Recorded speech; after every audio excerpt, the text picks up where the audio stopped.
Bonjour à toutes et à tous, c'est RK. Aujourd'hui, nous nous retrouvons dans la quatrième partie du cours sur les espaces séquentiels.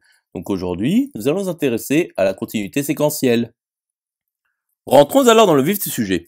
Donc soit ET, un espace topologique avec E non vide. Donc nous avons déjà défini ce qu'était la continuité séquentielle dans les parties d'espace topologique.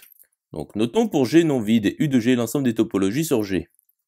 Donc pour A T ronde et B S ronde, deux espaces topologiques, soit l'ensemble S contre ronde de AT ronde BS ronde, qui est égal à l'ensemble des applications F de AT ronde dans BS ronde, telles que pour tout x de A, et pour toute suite xn dans A, limite lorsque n va plus l'infini de xn égale x, implique que limite lorsque n va plus l'infini de f de xn égale f de x. Donc ceci est l'ensemble des applications de AT ronde dans BS ronde, séquentiellement continues. Continuons la démonstration. Donc voyons l'application réciproque. Donc soit f, une application de ET dans grand Fs, telle que pour tout O de S ronde de grand Fs, l'image réciproque de O par F appartient à S ronde de ET quelconque.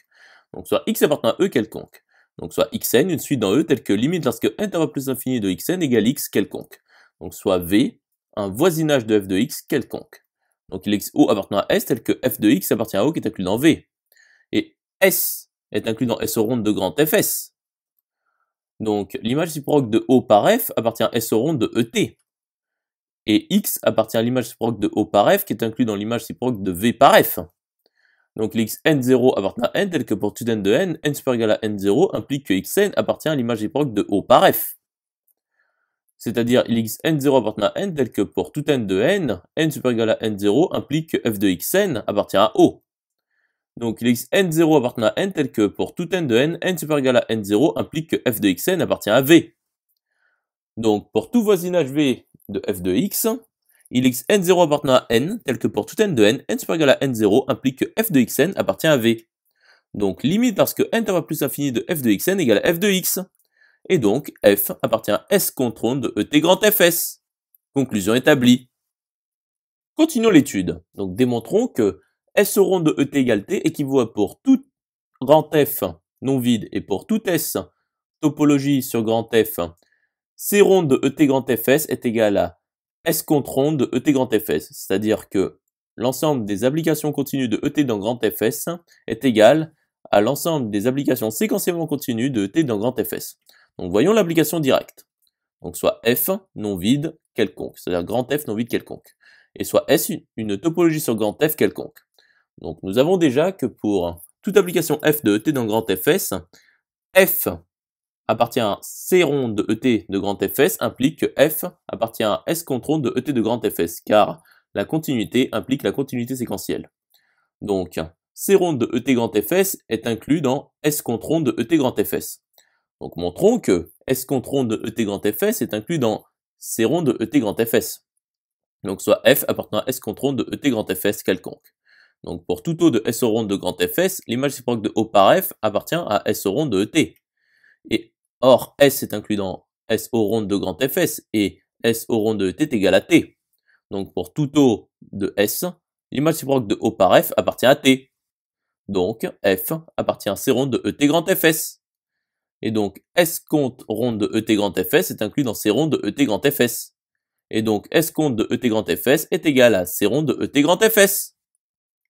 Intéressons-nous alors à l'implication réciproque. Donc prenons grand F égale E et S est égal à S ronde de ET. Donc prenons G, l'application de ET dans E S ronde de ET, qu'est-ce que c'est x. Donc montrons que G appartient à S contre ronde de ET, E S ronde de ET. Donc soit x appartient à E quelconque. Donc soit xn suit dans E tel que limite lorsque n tend plus l'infini de xn égale x. Donc soit V un voisinage selon E S ronde de T de G de x quelconque. Donc nous savons que G de x est égal à x par définition de G. Donc V est un voisinage selon E S ronde de T de x. Donc il est XO appartenant à S ronde de T tel que x appartient à O qui est inclus dans V. Et limite lorsque n tend plus l'infini de xn est égal à x. Continuons la démonstration. Donc l'x n0 appartient à n tel que pour tout n de n supérieur égal à n0 implique que xn appartient à O.